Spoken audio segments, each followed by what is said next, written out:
Bab 37, aku tidak akan menjualnya. Dari sore sampai malam, Michael terus mencari informasi tentang mobil Hyundai. Merek kendaraan energi baru ini langsung dipromosikan ke level tinggi sejak peluncurannya, dan sampai sekarang masih tetap viral. Tiada yang menyangka kalau mobil itu akan mengalami penurunan dalam beberapa hari ke depan.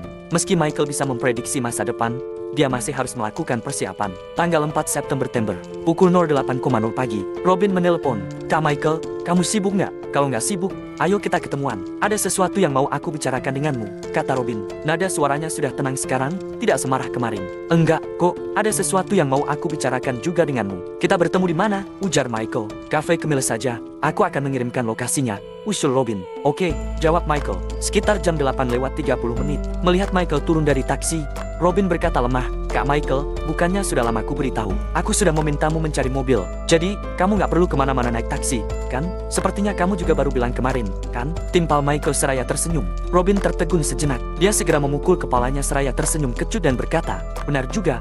Aku baru mengatakannya kemarin. Tapi, kenapa aku merasa itu sudah lama sekali ya? Banyak sekali yang terjadi dari kemarin sampai sekarang," ujar Michael seraya masuk ke dalam kafe bersama Robin.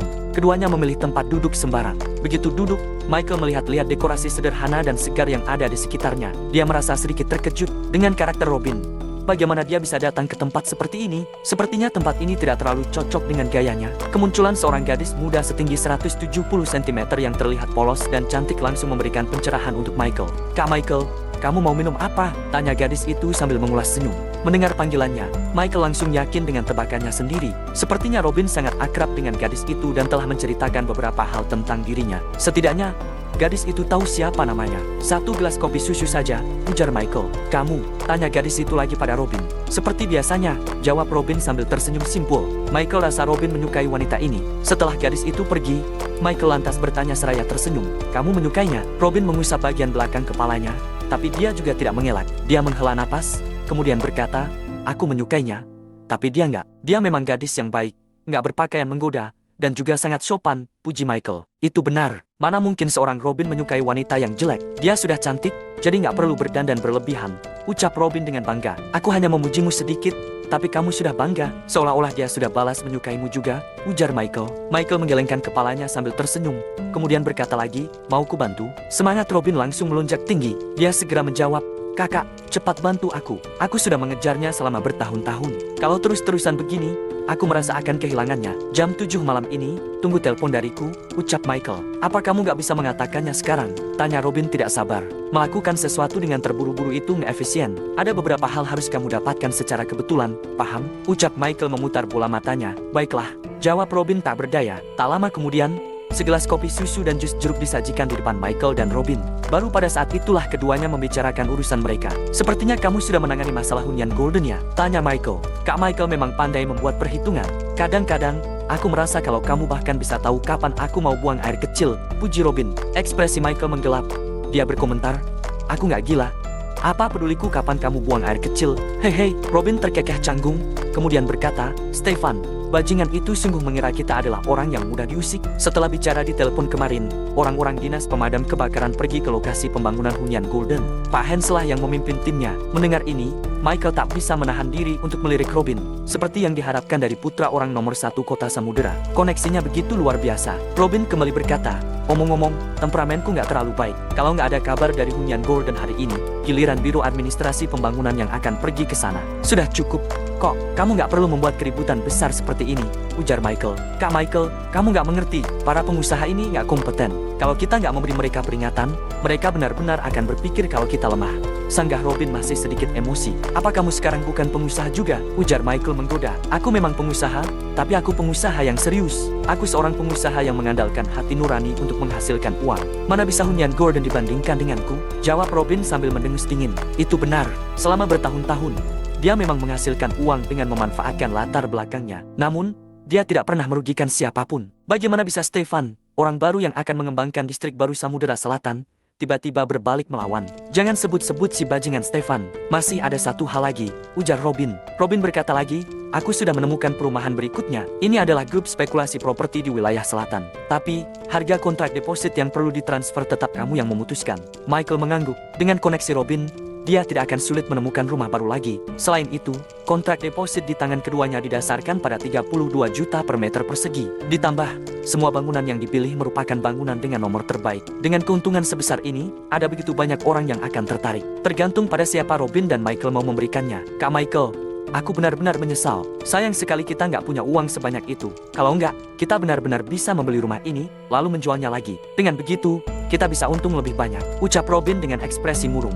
Sulit untuk melakukannya, jangan mengatakan hal seperti itu, timpal Michael. Robin melipat bibirnya, diam-diam mengagumi cara berpikir Michael yang menakjubkan. Setelah menyesap jusnya, Robin mengajukan pertanyaan yang paling ingin dia ketahui jawabannya. Kak Michael, menurutmu berapa harga yang pantas untuk setiap kontrak deposit kita? 4 miliar, jawab Michael.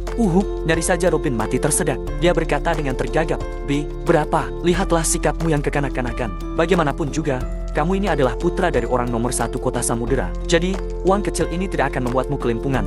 Kan, kata Michael. Bukan, aku. Robin terdiam sesaat. Kontrak depositnya adalah 100 juta. Awalnya, dia berpikir akan menjualnya seharga 1 miliar.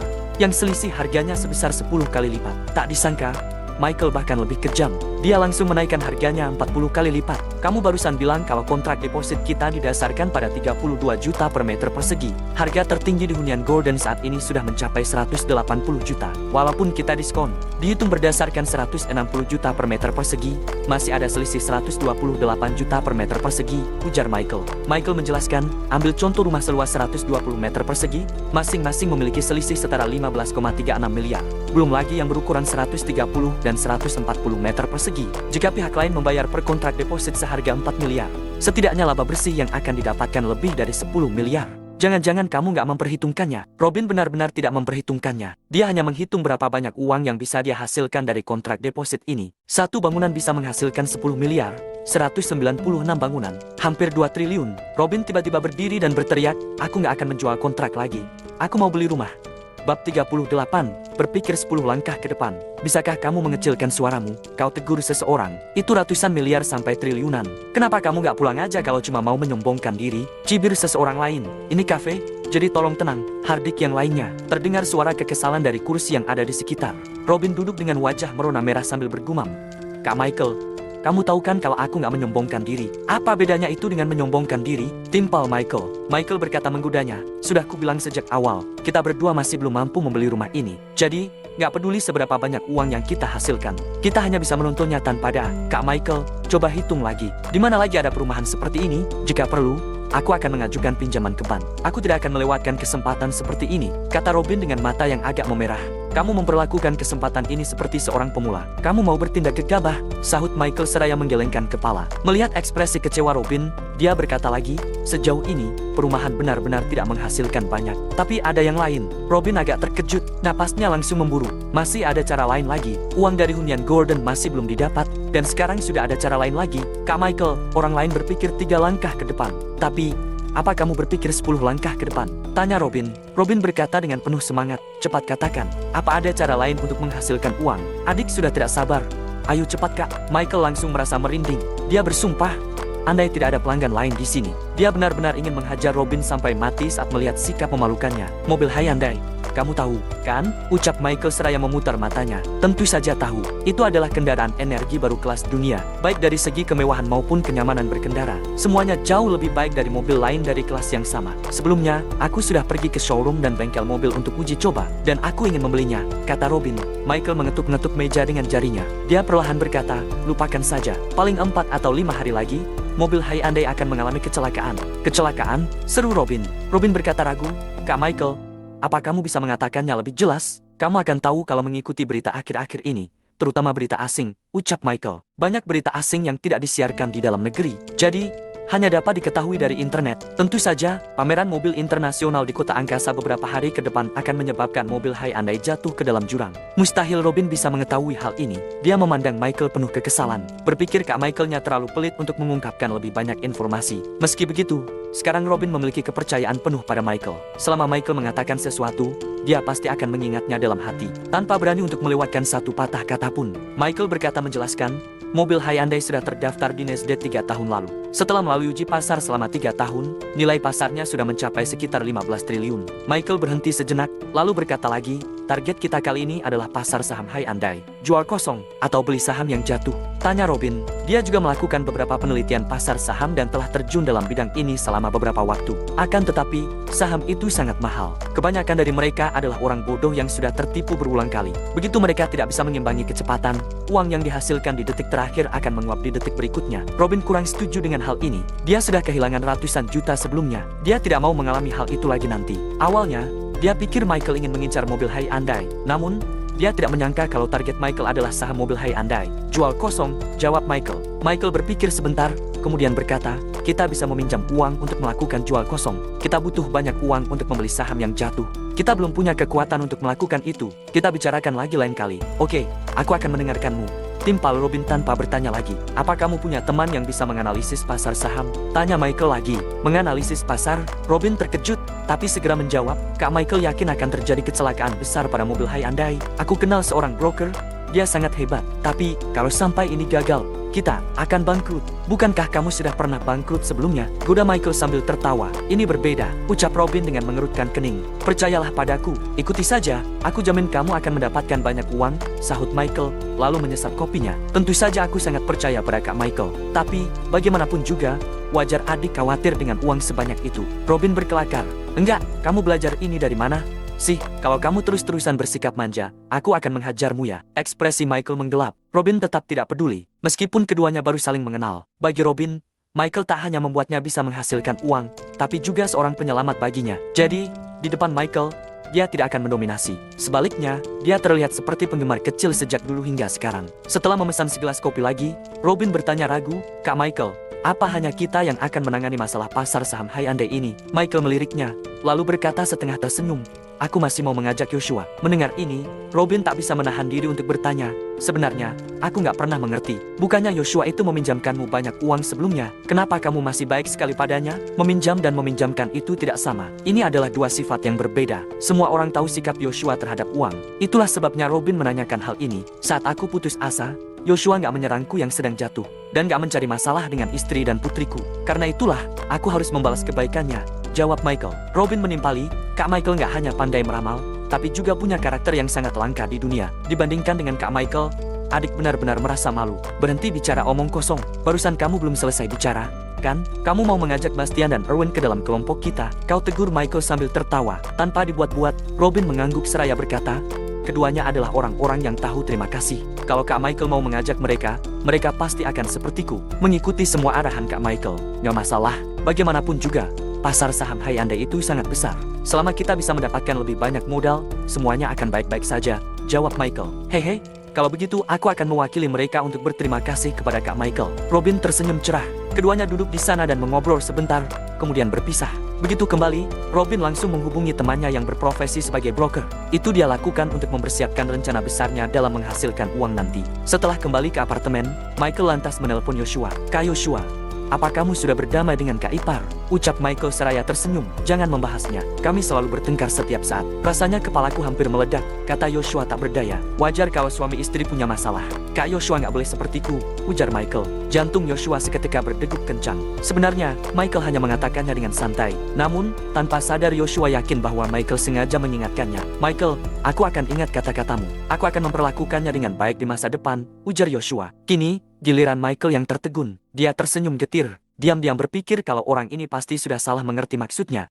Bab 39, Pak Michael, bisakah Anda memaafkan saya kali ini? Selanjutnya, Michael menjelaskan secara singkat mengenai pasar saham Hyundai pada Yoshua. Yoshua sangat berterima kasih, lantas menyatakan kesediaannya untuk bergabung dengan Michael. Pelajaran dari masa lalu membuat Yoshua dan Robin mengerti, apabila Michael berani melakukan sesuatu, maka itu pasti akan menghasilkan uang. Siang hari, Michael pergi ke KFC, membeli banyak ayam goreng dan burger, lalu memberikannya ke Celine. Entah kenapa Michael merasa puas saat melihat mulut gadis kecil itu penuh dengan makanan berminyak. Baru setelah Celine tidur siang, Michael meninggalkan kompleks Citra Raya. Di perjalanan ke apartemen dalam taksi, tiba-tiba ponselnya berdering. Sebuah nomor asing yang terlihat tidak asing. Michael mendengus. Alih-alih menjawab panggilan itu, dia justru langsung menolaknya. Namun, tampaknya orang itu tidak mau menyerah. Dia menelpon Michael lagi berkali-kali. Michael baru menjawab telepon itu saat taksinya tiba di gedung apartemen. Pak Stefan, maaf, aku baru saja mandi, jadi nggak dengar suara ponsel, kata Michael sambil keluar mobil. Di ujung telepon, Stefan mengumpat dalam hati. Mandi di siang bolong kentutmu, ini bukan musim kemarau.